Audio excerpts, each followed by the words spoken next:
Déjà. L'autre chose, c'est que moi je me dis, il y a une pénurie, on en parle.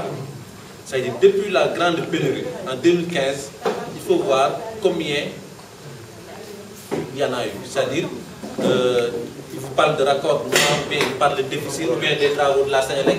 Il faut voir déjà le nombre de pénuries qu'il y a eu depuis 2015 et voir les déclarations qui ont suivi ces pénuries-là.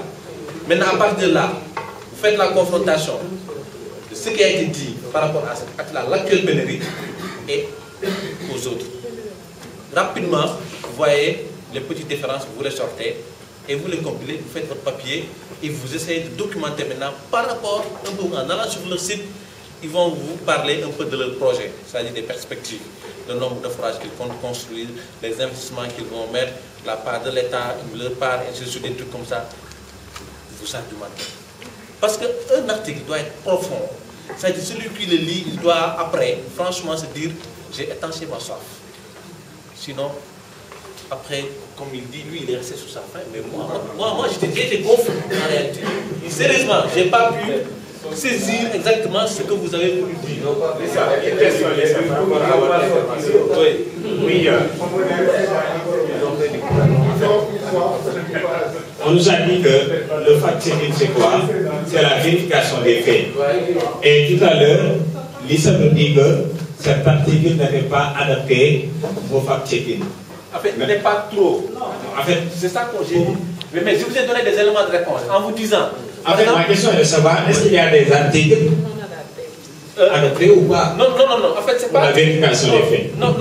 Quand on parle. Quand on parle de fact-checking, ça s'applique aux journalistes de manière générale.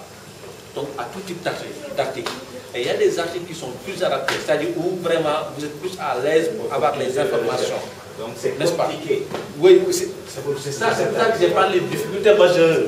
Mais c'est pas que, en fait, que c'est difficile, que, en fait, c'est pas conforme ou bien c'est pas adapté. C'est clair. Et même, j'ai donné des éléments de réponse en 10 ans. Qu'il aurait pu, comme il a décidé d'y aller, c'est-à-dire à partir de 2015, c'est-à-dire la grosse pénurie, la grande pénurie, de voir après les nombres de pénuries qu'il y a, et de voir les déclarations des autorités de la SDE. Par rapport à ça, également de voir les déclarations de l'État, c'est-à-dire du ministère ou bien de l'autorité étatique, et de les confronter aux déclarations actuelles, c'est-à-dire des autorités de la SDE, de l'État, et de voir également aussi la possible implication de la Sénélec. L'autre chose également aussi, de voir en fait l'investissement que la SDE entend faire dans ce secteur-là. Si en fait ces deux forages-là dont il parle est prévu dans le plan de développement ou bien dans le plan stratégique de la SDE. Parce que si vous allez sur le site, c'est institutionnel, généralement ils mettent les perspectives, ils mettent les plans stratégiques là-bas, n'est-ce pas? Donc voilà, donc ça c'est des éléments qui vous permettent d'étayer votre article et vraiment d'aller en profondeur et de donner tout le confort nécessaire au lecteur. C'est ça. C'est ça. Parce qu'en fait, vous savez, le fact-checking, c'est comme on dit, vérification des faits. Et dans le journalisme, vraiment, si vous avez une information que vous ne pouvez pas recouper, que vous ne pouvez pas vérifier, laissez tomber, ce n'est plus une information.